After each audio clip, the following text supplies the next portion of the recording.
Welcome to Southwest Yard and Garden. I'm Curtis Smith, and a lot of people are dealing with chili right now. There's a lot of things going on, so Patricia Aaron is going to talk to us a little bit about chili. Chili, botanically, is a fruit because it has seed in it, but do we use it as a fruit? I think we eat it as a vegetable, and it has a very confused identity because when it's dried, it then becomes a spice, which is the most used spice in the entire world. And we've got some of those right here. We've got the chili powder, which is good stuff to have. Yes. And that's a spice. Yes, it's ground red chili. Okay, and then we've got the red pepper.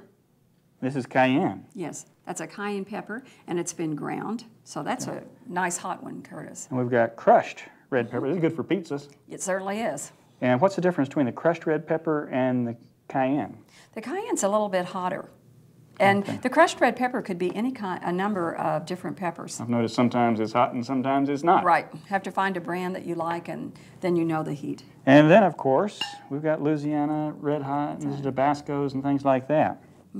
And that's just another spice. Yes, they're just flavorings for food to make them taste good. And as I understand, a lot of this is New Mexico chili that carries another state's name. Oh my. Well, we need to manufacture something like that here in New Mexico. That would be good. And there are some being made in other places. But, you know, as I drive around, I can smell the smell of roasting chili. What should people be doing with chilies when they buy chili? If you're having those chilies roasted at a roadside vendor, Curtis, that you only have 2 hours after it's roasted to do something with it. So if you bring it home and you're going to freeze it or can it or whatever, you need to get that done in a hurry. If you're not able to complete that within 2 hours, then put the roasted chili in a flat pan, refrigerate it until you get to it. And you're going to show us a little bit about how to roast a chili if you want to buy it green or grow it green. Sure. So you don't have to go buy it roasted, but it's nice to get it roasted, but you have to work fast then. Right. So you're showing us right here what we can do. Yes, if you have just a few chilies that you're going to roast that you need some for a recipe, just put them on a baking sheet and you put them under the broiler 6 inches and broil them 1 to 2 minutes, and using tongs then turn them during that cooking process, and what will happen is that skin, that tough skin, will blister and turn loose. So you can just peel it right off. And once it's very easy to peel, it just goes into water and you can see that the peel comes right off. Just falls off of it. Oh, that's easy. Isn't that easy? And then if you want to take the top off, and you can open it up and remove the seeds. So Rinse right it there in out. the water. Okay, and everything's nice and Right. clean because you've been doing it in water. Right. Now, how do you keep your fingers from blistering? You can put fat on it, like shortening or butter, or wear gloves. Okay, and with this few, it may not be a concern unless you've got very sensitive skin. But if Well, it you're would doing a lot, depend on the heat of the chili. okay, and that will vary from different types. What Right. kind is this? This is Joe E. Parker. It's a very mild chili, and you can see it's a very fleshy chili, and doesn't have a lot of heat, but it has a lot of flavor. This is my very favorite I can chili. smell it all the way Yeah, and it was up here. developed at New Mexico State. We're proud of that. Yeah. And so we can roast it. And after we roast it, then we can do the other things you've talked about. We can cook with it right then. Right. Or to preserve it, you can freeze it, dry it, or can it. If you're going to freeze it, you can just put it right into the bag with the skins, or you can peel it. The trick is to put it in a freezer bag so that it doesn't get freezer burn. So not just any bag, but one that's Right, designed not for a the storage freezer. baggie or a sandwich baggie, but one designed for the freezer. Okay. And if you dry it, how do you dry it?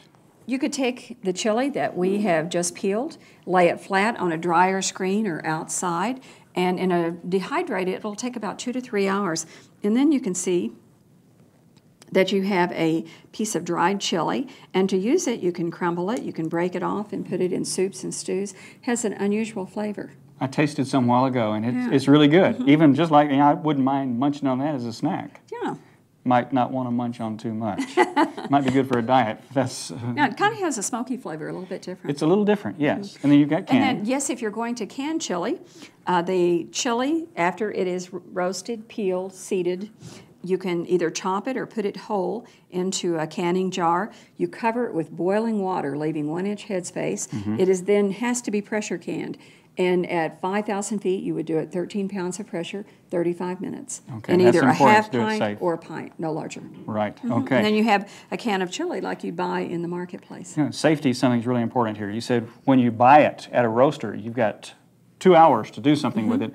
But you also mentioned to me earlier that you don't want to use a garbage bag or a plastic bag when you buy it. Yes, that type of plastic is meant for garbage. It was not meant to put in food. So when you go, take an old pillowcase or a burlap bag. The garbage bags have deodorizers. They can have insecticides. They can be made of petrochemicals that can leach out into the food. So for food safety, it's always a good idea to take your own container.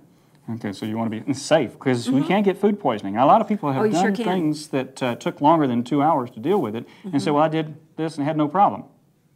When all foods drop below that 140 degrees Fahrenheit, then you have that possibility of bacterial growth. So we want everybody in New Mexico to enjoy chili, but do it safely. Don't get sick. Well, Patricia, thank you very much. Thank you for having me. I sure enjoyed it.